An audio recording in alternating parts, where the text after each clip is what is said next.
Assalamualaikum warahmatullahi wabarakatuh. Kita kembali pada mata kuliah medan elektromagnetik. Kali ini kita akan membahas tentang persamaan Maxwell dalam bentuk integral.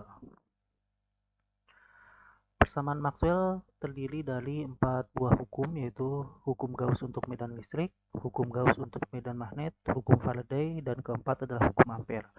Kita bisa melihat di sini bahwa hukum-hukum yang ada ini tidak dimulai atau ditemukan oleh Maxwell sendiri.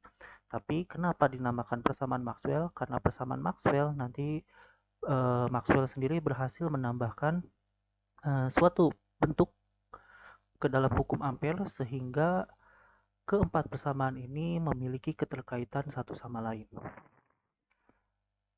Kita akan bahas satu-satu. Yang pertama adalah hukum Gauss untuk medan listrik. Hukum Gauss untuk medan listrik memiliki bentuk dalam bentuk integral adalah seperti ini. Arti fisis dari bentuk ini adalah epsilon 0E ini adalah flux medan listrik, sehingga dapat diartikan sebagai total flux medan listrik yang melewati suatu permukaan tertutup. Di sini adalah integral permukaan yang loop atau tertutup. Totalnya itu akan sebanding dengan muatan yang ada di dalamnya, atau dia memiliki juga bentuk lainnya seperti ini. Muatannya diganti menjadi total muatan dalam bentuk rapat muatan di sini. Jadi tergantung apakah muatannya itu dalam bentuk diskrit atau nanti dianggap sebagai rapat muatan persatuan volume. Dari sini kita bisa melihat bahwa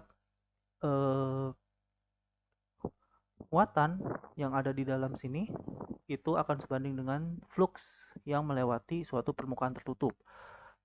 Kita tahu bahwa muatan sifatnya bisa positif, negatif, ataupun juga netral. Maka kita bisa melihat kalau misalnya muatan yang ada di dalamnya itu totalnya adalah positif, maka flux medan listriknya akan bernilai positif juga total fluxnya. Yang artinya kalau muatan di dalam sini positif, maka garis-garis gaya atau flux medan listriknya mengarah ke arah luar dari permukaan tertutup. Kebalikannya, kalau misalnya muatannya negatif, maka flux medan listrik ini arahnya adalah masuk ke dalam permukaan tertutup tersebut. Sedangkan kalau netral artinya bisa tidak ada muatan atau total muatan di dalam antara yang negatif dan positifnya sama. Total flux medan listriknya akan sama dengan 0 yang masuk dan yang keluar. Bisa saja tidak ada medan listrik yang masuk maupun keluar, atau total jumlah yang flux medan listrik yang masuk itu akan sama dengan flux medan listrik yang keluar. Nah, gambarannya adalah seperti ini. Anggap seperti bola sepak yang terbuat dari plastik yang tengahnya adalah bolong atau kosong. Nah, di dalamnya kita asumsikan atau kita anggap ada muatan. Entah itu muatannya sebuah muatan atau mungkin dalam rapat muatan berbentuk misalnya suatu volume tertentu seperti ini.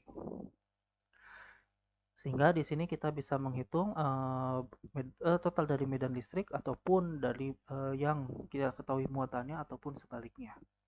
Nah, contoh soalnya, tentukan besarnya medan listrik di dalam dan di luar bola pejal bermuatan dengan distribusi muatan konstan Rho V dan jari-jarinya adalah R0. Jadi kita akan melihat besarnya medan listrik di dalam maupun di luar bola. Yang pertama kita bisa akan melihat yang berada di luar. Jadi ini adalah benda pejalnya yang memiliki rapat muatan dengan distribusinya uniform. Nah, lalu kita menghitung misalnya jarak ke R. Sedangkan yang kedua kita akan menghitung kalau dia total medan listrik kita hitung berada di dalam, tergantung dari jari-jari yang akan kita hitung berapa besarnya permukaan tertutup yang akan kita hitung. Nah, muatan berbentuk bola akan menghasilkan flux medan listrik ke arah radial atau segala arah yang sama besar, sehingga kalau jari-jarinya itu lebih besar daripada jari-jari bola, maka kita bisa melihat bagian kiri dari hukum Gauss untuk medan listrik adalah seperti ini. Nah, sedangkan untuk luas kulit bola, ds-nya adalah R kuadrat sin theta d theta d pi. Nah, ini kita lihat dari transformasinya untuk Cartesian dan bentuknya ke dalam transformasi bola. Kita dapatkan ds-nya adalah seperti ini. Dan untuk batas dari integralnya adalah theta dari 0 sampai pi dan pi dari 0 sampai 2 pi. Sehingga kalau kita hitung integralkan menjadi kita dapatkan bentuk seperti ini. Atau terakhirnya adalah 4pi epsilon 0 r kuadrat dikali er. Kita tahu di sini adalah 4pi r kuadrat. Nah, ini oke. Lanjut dulu. Sedangkan total muatan listrik yang dilingkupi, maka ini adalah bagian sebelah kanan dari hukum Gauss, rho v dv. Nah, sehingga kalau kita integralkan, yaitu V-nya adalah volume bola sebesar dengan jari-jari R0, artinya ini adalah bola bola pejalnya tersebut, maka kita dapatkan rho V 4/3 pi R0 pangkat 3. Nah, ini kita tahu 4/3 pi R0 pangkat 3 ini adalah volume dari bola, sedangkan 4 pi R kuadrat ini adalah luas permukaan bola, tapi bolanya bukan bola pejal yang ini, melainkan bola area ruangan dari integral yang ini. Jadi tergantung jari-jarinya. Nah, maka kalau kita gabungkan antara bagian kiri dari hukum Gauss untuk medan listrik dan bagian kanan untuk hukum Gauss dari medan listrik, maka kita dapatkan persamaan seperti ini. Lalu kita dapatkan E sama dengan, tentu E-nya ini yang mengarahnya secara radial, yaitu adalah rho V R0 pangkat 3 per 3 epsilon 0 R kuadrat ke arah AR. Kasus ini hanya terjadi jika jari-jari bola yang dilingkupinya itu lebih besar daripada jari-jari bolanya sendiri. Di sini kita bisa melihat R0 adalah nilai konstan yang tergantung dari jari-jari dari bola pejal, sedangkan R ini adalah jarak dari titik tengahnya. Titik tengah, maka ini adalah jaraknya. Kita bisa melihat bahwa medan listrik berbanding terbalik dengan jarak kuadrat. Seperti itu. Berikutnya, jika yang dilingkupi oleh permukaan Gauss adalah sebuah muatan diskreti, maka persamaan ini akan menjadi lebih mudah karena bentuk yang kanan hanya adalah Q-nya saja. Jadi kalau yang tadi itu adalah rapat muatan, sedangkan ini hanya Q-nya saja. Sehingga bentuknya adalah ER sama dengan Q per 4pi epsilon 0 R kuadrat. Seperti itu. Nah, sedangkan kalau R-nya itu kurang dari R0, artinya kita hanya melihat total medan listrik yang ada di dalam suatu jari-jari yang kurang dari jari-jari bola pejal tersebut. Jadi hanya sebagiannya, misalnya ini hanya sebagian di dalam sini, sampai nanti kalau kita ingin menghitung sampai keseluruhan bola pejal ini dilingkupi oleh bagian permukaan tertutup. Nah, oke. Nah, ini dengan cara yang sama kita dapatkan 4pi epsilon 0 R kuadrat ER sama dengan rho V 4/3 pi R pangkat 3. Oke, di sini yang harus diperhatikan adalah pada bagian sebelah kanan ini tidak lagi menggunakan R0. Kenapa? Karena total dari muatannya itu hanya total muatan yang dilingkupi oleh permukaan tertutup tersebut. Jadi kalau R0-nya itu adalah total keseluruhan dari muatan bola. Nah, sedangkan karena kita melingkupinya hanya sebagian dari bola tersebut, maka kita mengikuti berapa jari-jari yang dilingkupi oleh permukaan tertutup tersebut. Sehingga kita bisa dapatkan E sama dengan ER ke arah AR sama dengan rho V dikali R per 3 epsilon 0. Dengan R ini kurang dari R0. Kita bisa melihat di dalam bola medan listriknya itu berbanding lurus terhadap jari-jarinya. Artinya semakin besar jari-jari, maka medan listriknya akan semakin besar. Yang tentu saja ini karena muatan yang dilingkupi oleh permukaan tertutup tersebut semakin besar. Dibandingkan kalau di luar jari-jari, E ini akan berbanding terbalik dengan L kuadrat, yang artinya semakin jauh dari pusat bola tersebut berada di luar bola, maka E ini akan semakin kecil, yaitu berbanding terbalik sebesar kuadratnya dari jarak. Nah, sehingga kalau kita gambarkan, nah ini adalah jari-jari bolanya. Kalau kita lihat dari tengah, mulai dari 0 artinya belum melingkupi, R-nya adalah 0, lalu ke sini akan semakin besar. Nah, ini adalah puncaknya kalau permukaan tertutup tersebut melingkupi keseluruhan bola atau berada pada permukaan bola pejal tersebut.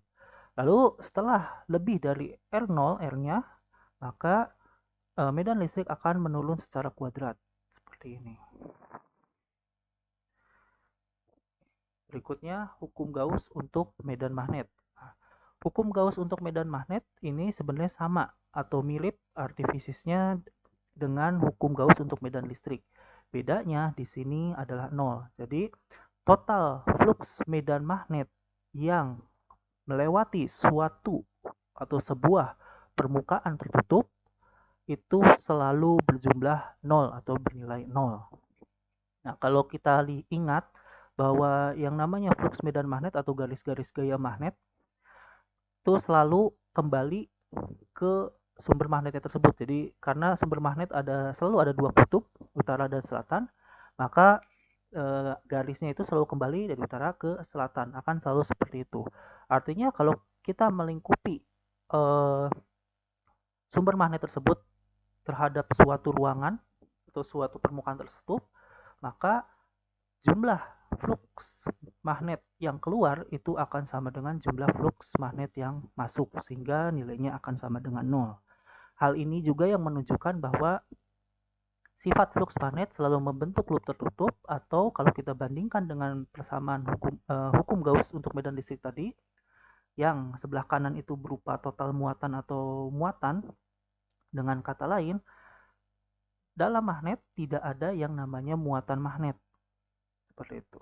Jadi kalau listrik atau medan listrik itu sumbernya bisa berupa muatan, dalam magnet itu tidak ada yang namanya muatan magnet. Yang ada ya berasal dari sumber magnetnya tersebut. Seperti itu. Selalu ada dua kutub, utara dan selatan. Berikutnya adalah hukum Faraday. Pada tahun sekitar 1820-an, Ørsted menemukan bahwa konduktor yang dialiri arus listrik dapat menghasilkan atau berhubungan dengan medan magnet. Jadi dia mengalirkan arus listrik lalu memiliki pengaruh terhadap magnet yang ditempatkan di sekitarnya. Nah, berikutnya Faraday melakukan percobaan menggunakan rangkaian yang dibuat loop. Dia ingin membuktikan bahwa medan magnet selain medan listrik menghasilkan suatu gaya yang berhubungan dengan magnet, kebalikannya magnet pun menghasilkan suatu gaya yang berhubungan dengan listrik. Nah, jadi di sebelah kiri ini untuk transmitternya ada suatu rangkaian yang dibuatkan loop seperti ini. Lalu ini ada switchnya dan di sini ada sumber DC baterai. Nah, di sebelah kanannya ini dibuat loop yang sama, jadi saling berhadapan loopnya. Lalu dipasangkan suatu alat pembaca tegangan di sini atau alat pembaca arus.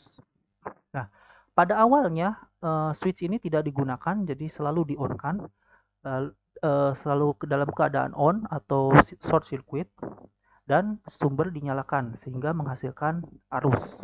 Nah, pada saat arus mengalir sesuai dengan kaidah tangan kanan seperti ini, maka terdapat medan magnet. Flux medan magnet yang besarnya adalah B, yang melewati dari loop pertama ke loop kedua. Nah, pada keadaan demikian ternyata tidak dihasilkan arus di sini, jadi pembacanya tidak bergerak sama sekali. Nah, akhirnya Faraday mencoba menggunakan switch yang di-on-off-kan dalam periode waktu tertentu yang cukup cepat. Apa yang terjadi pada saat switch ini on, maka mengalir arus listrik dan menghasilkan medan magnet. Berikutnya pada saat di-off-kan, maka arus terputus dan medan magnet menjadi 0. Artinya medan magnet di sini itu besarnya akan B dan 0 dan seterusnya. Jadi B 0, B 0, B 0 dan seterusnya. Dia berubah-ubah tergantung dari keadaan switchnya. Pada saat demikian, ternyata di sini dihasilkan suatu arus listrik dan di sini terbaca oleh electromagnetic force. Maka Faraday menyatakan bahwa besarnya electromagnetic force yaitu medan listrik pada suatu loop ini besarnya adalah sebesar medan magnet yang melewati permukaan ini, yang berubah terhadap waktu. Jadi harus berubah terhadap waktu. Kalau tidak berubah terhadap waktu, maka besarnya adalah 0. Dan arahnya ini adalah negatif.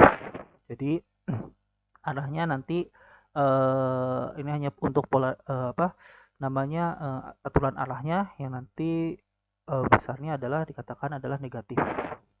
Seperti itu.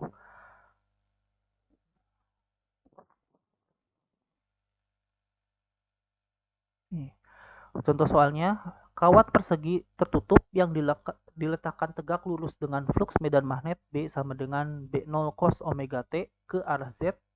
Yang ditanyakan adalah tentukan besarnya induksi EMF pada loop. Jadi di sini dikatakan bahwa terdapat suatu medan magnet yang besarnya adalah B0 cos omega T.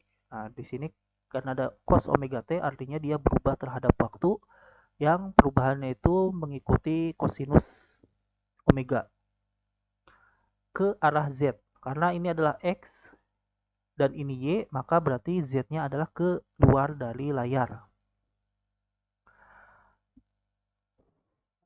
Di sini dikatakan bahwa untuk loopnya panjang X ini di sini besarnya adalah sepanjang A dan di sini sepanjang B. Maka kalau kita mengikuti rumus yang sebelumnya, besarnya EMF itu akan sebanding dengan ini kita belum menghitung EMF-nya dulu, tapi menghitung integral dari B.ds-nya terlebih dahulu, yaitu X-nya dari 0 sampai A, nah, sedangkan Y-nya dari 0 sampai B. Jadi ini garisnya adalah Y sama dengan B, dan ini adalah garisnya X sama dengan A. Nah, B-nya sendiri tadi adalah B0 cos omega T AZ. ds-nya ini karena permukaannya adalah bidang X dan Y, maka ini adalah dy dx yang ke arah AZ. Nah, berikutnya berarti karena B0 cos omega T itu tidak memiliki parameter X dan Y, maka bisa dikeluarkan dari integral, sehingga ini sebenarnya hanya menghitung luas dari permukaan loop saja, yaitu A dikalikan dengan B. Maka kita dapatkan AB B0 cos omega T. Kemudian untuk menghitung EMF, maka tinggal kita turunkan hasil yang tadi, yang ini, dan berikan tanda minus. Maka kita dapatkan cos diturunkan menjadi min sin, dan minus dikali minus menjadi positif. Sehingga EMF-nya adalah sama dengan AB B0 omega sin omega T. Sehingga bisa kita melihat bahwa dari B0 cos omega T yang ini itu total medan magnet yang melewati permukaan AB tadi, loop persegi, maka dihasilkan EMF berupa seperti ini. Nah, berarti turunannya. Oke, yang terakhir adalah hukum Ampere. Nah, awalnya Ampere hanya menyatakan persamaan seperti ini. Jadi bentuk awalnya adalah seperti ini, bahwa dikatakan medan magnet. Nah, jadi kalau tadi B adalah flux medan magnet, sedangkan B per mu 0, mu 0 ini adalah permeabilitas ruang hampa, itu adalah jadi dikatakan sebagai medan magnet. Ampere menyatakan bahwa medan magnet yang melewati kurva tertutup, ini C kurva ya, jadi integral garis, itu besarnya akan sebanding dengan arus. Nah, J ini adalah rapat arus atau bisa dikatakan arus, total arus yang melewati permukaan tersebut. Lalu dari percobaan yang dilakukan Maxwell ternyata persamaan dari ampere ini bukannya salah tapi tidak berlaku umum. Artinya ada suatu kasus-kasus tertentu yang persamaan ini tidak bisa mengcover kasus tersebut. Nah, di sini Maxwell menambahkan suatu arus baru,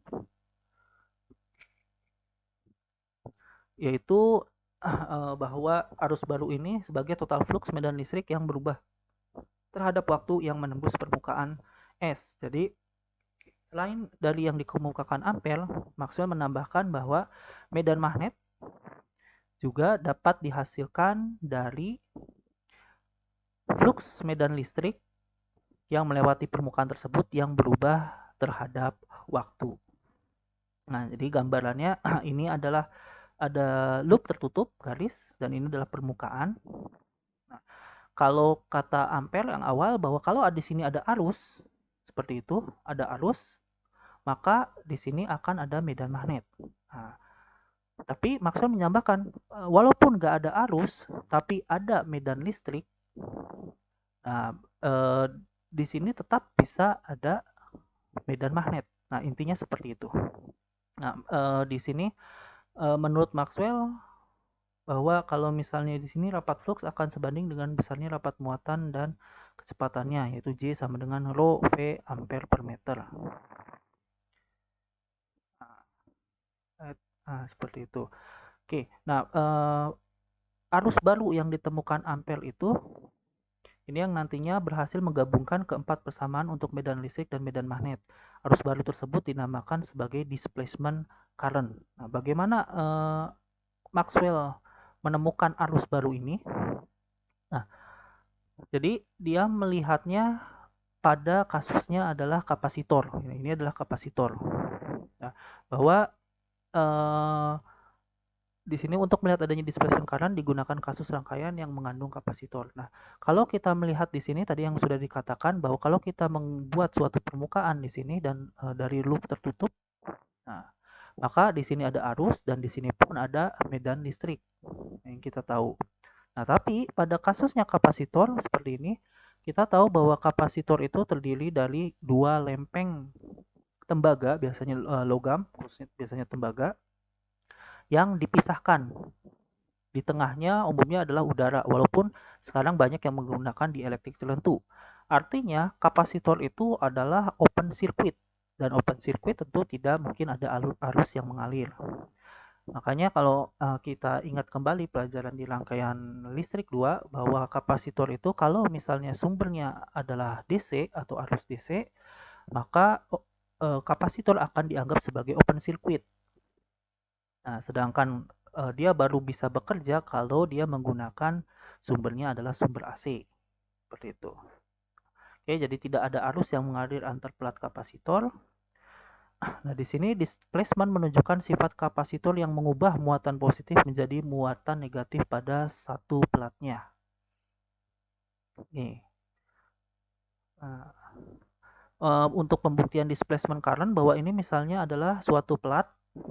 Nah, jadi plat misalnya ini ada suatu muatan listrik, maka kita bisa melihat adanya medan listrik di sebelah kanan ataupun di sisi yang satunya lagi. Nah, kalau kita melihat dari Gaussian surface, ini adalah platnya, maka akan ada yang mengarah ke sebelah sini dan ada yang mengarah ke arah berlawanannya. Perhitungannya adalah total muatannya dan tergantung dari total muatan, maka EX sama dengan rho S per 2 epsilon 0. Nah, maaf. Nah, misalnya ini adalah plat yang pertama berisi suatu muatan positif. Berarti ada medan listrik yang besarnya adalah rho V per 2 epsilon 0 ke arah ini adalah X positif dan ini adalah ke arah X negatif. Plat kedua yang memiliki jarak tertentu memiliki muatan negatif di sini. Nah, karena muatannya negatif, maka medan listriknya ke arah ini.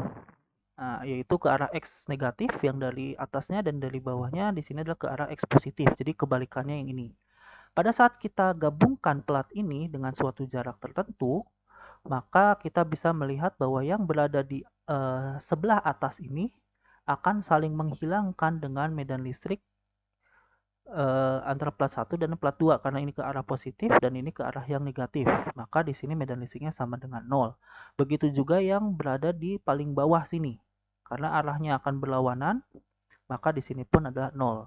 Yang memiliki arah yang sama adalah yang berada di antara kedua plat tersebut, yaitu besarnya adalah E sama dengan rho V per epsilon 0 ke arah X negatif. Dengan kata lain, terdapat suatu medan listrik di sini. Nah, di sini suatu medan listrik yang bekerja di antara plat kapasitor. Dan ini hanya bisa terjadi kalau kita menggunakan kasusnya adalah sumber AC. Nah, di sini akan terjadi yang namanya displacement atau arus yang terjadi akibat displacement perubahan dari positif ini menjadi negatif dan sebaliknya. Jadi bukan muatan ini berpindah, saling berpindah, tapi memang seolah terjadi displace atau berubah langsung displace, diubah seperti itu. Makanya dinamakan displacement current. Nah, untuk melihat hubungannya di sini ada penurunannya Q sama dengan rho S dan seterusnya, dan J-nya adalah ini, maka kita mendapatkan bentuknya seperti ini, bahwa arus yang itu akan sebanding dengan epsilon 0 E dot ds totalnya diturunkan terhadap waktu. Dia harus sekali lagi yang berubah terhadap waktu. Nah, bentuknya seperti itu. Jadi ada muatan, tapi sebenarnya di situ tidak ada arus di antara kedua plat tersebut. Oke, kita melihat lagi ke empat persamaan Maxwell ini. Yang pertama adalah hukum Gauss untuk medan listrik, yaitu total flux medan listrik yang melewati suatu permukaan tertutup itu akan sebanding dengan total muatan yang ada di dalam permukaan tertutup tersebut. Sedangkan untuk Gauss untuk medan magnet adalah flux medan magnet yang melewati suatu permukaan tertutup itu besarnya akan selalu 0. Sedangkan untuk hukum Faraday adalah medan listrik dapat dihasilkan dari medan magnet yang berubah terhadap waktu. Nah, itu mudahnya.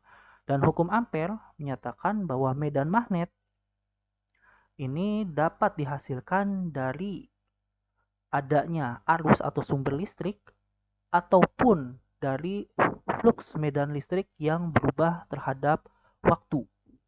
Nah, kita tekankan pada bagian hukum Ampere yang ini dengan yang paling kanan yang ditemukan oleh Maxwell. Jadi medan magnet di sini dapat dihasilkan dari medan listrik yang berubah terhadap waktu.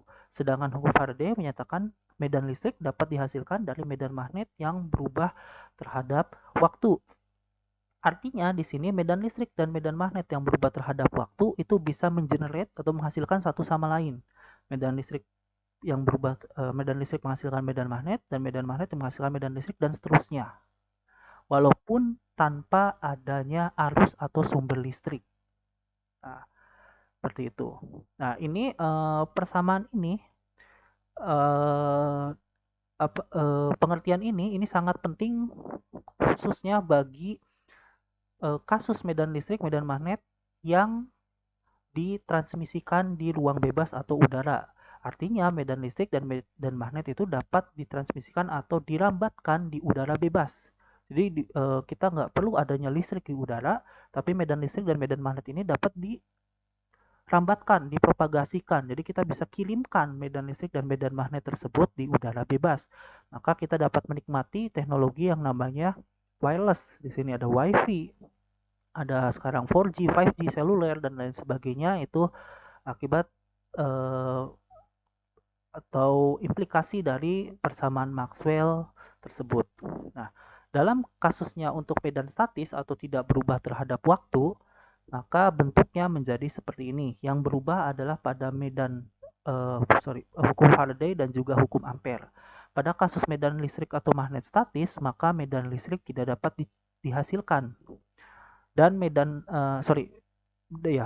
listrik tidak dapat dihasilkan dari medan statis, dan medan magnet pun hanya bisa dihasilkan jika ada sumber listrik di situ. Oke. Nah, tadi ini yang sudah saya jelaskan bahwa sifat dari hukum Faraday dan hukum Ampere yang ditambahkan adanya displacement current oleh Maxwell itu memiliki peranan yang sangat penting dalam perambatan medan listrik dan medan magnet di udara. Oke, ini adalah beberapa soal dalam melakukan perhitungan menggunakan persamaan Maxwell. Misalnya, tentukan besarnya intensitas medan listrik dari kawat panjang tak hingga yang memiliki rapat muatan T. Jadi yang di sini ditanyakan adalah medan listrik. Jadi suatu kawat panjang memiliki muatannya dianggapnya uniform, sama besar. Lalu kita anggap aja rapat muatannya adalah rho L ya, satu dimensi hanya panjangnya saja. Ingin menghitung medan listrik di di salah satu sisinya di sini, misalnya yang ke arah sini medan listriknya berarti ke arah radial dalam bentuk 2 dimensi ya, sini ke arah rho ya.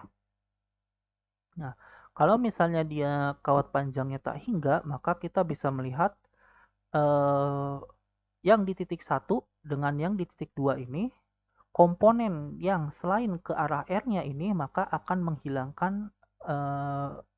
menghilangkan satu sama lain. Jadi misalnya ini adalah medan listrik akibat titik 1 dan ini medan listrik akibat titik 2, maka kalau kita transformasikan ke dalam bentuk 2 dimensinya, yaitu yang ke arah, anggap saja ke arah L ini, dan juga yang ke arah Z. Nah, yang S1 adalah ke arah Z negatif, maka ke arah Z ini akan saling menghilangkan, sehingga hanya menyisakan medan-medan listrik yang ke arah radialnya saja. Nah, perhitungannya adalah dia menggunakan di sini adalah bentuk silinder, yaitu ds-nya kita ganti menjadi rho dp dz dengan pi-nya dari 0 sampai 2pi dan z-nya dari 0 sampai L karena dianggapnya tak hingga sepanjang L-nya. Maka bentuk sebelah kiri ini dari hukum Gauss untuk medan listrik kita dapatkan epsilon 0 E rho 2PL. Nah, di sini 2PL-nya ini 2pi rho dikali L ini merupakan luas permukaan dari silinder tersebut. Sedangkan total muatan yang dilingkupinya adalah rho V dV-nya V. Nah, karena rho V-nya itu adalah rho L sama saja dan L-nya dari 0 sampai L, maka ini adalah rho L dikalikan dengan panjangnya L. Sehingga kalau kita gabungkan persamaan hukum Gauss yang sebelah kiri tadi, yang ini dengan yang sebelah kanan, maka besarnya medan listrik yang ke arah rho atau ke arah radialnya tersebut dalam bentuk silinder itu akan sama dengan rho L dibagi dengan 2pi epsilon 0 rho. Nah, jadi beberapa persamaan ini yang yang kita gunakan pada mata kuliah fisika 2. Jadi didapatkannya dari persamaan Maxwell tersebut. Nah, berikutnya tentukan besarnya rapat flux medan magnet. Nah, kali ini adalah flux medan magnet di dalam dan di luar batang konduktor panjang dengan radius A dan dialiri arus statik I. Nah, di sini adalah menggunakan arus statik, jadi arusnya selalu sama, yaitu I. Nah, untuk medan di sini adalah medan magnet. Nah, maka kita bisa menggunakan yang ini adalah dari hukum Ampere. Nah, bahwa karena ini arusnya arus statik, maka medan magnetnya itu hanya dihasilkan dari sumber arusnya saja. Maka hukum Ampere yang sebelah kiri adalah B per mu 0 didotkan dengan di sini adalah dl-nya menggunakan rho dp, yaitu adalah ini apa namanya jari-jari dari silinder tersebut. Ini yaitu sama dengan atau sebanding dengan total arus yang melewati S1. Nah, seperti ini. Jadi ini adalah batang panjangnya sebutnya. Lalu ini yang C1 ini adalah yang berada di dalam batang konduktor, dan C2 ini yang di luar batang konduktor. Kita lihat dulu kasus yang berada di dalam batang konduktornya. Maka di sini kita lakukan integral, yaitu pi-nya dari 0 sampai 2pi karena satu lingkaran penuh. Dan total arus yang melewatinya yaitu adalah IL. Nah, tapi IL-nya di sini karena berada di batang konduktor, artinya dia tergantung dari jari-jari si permukaannya ini.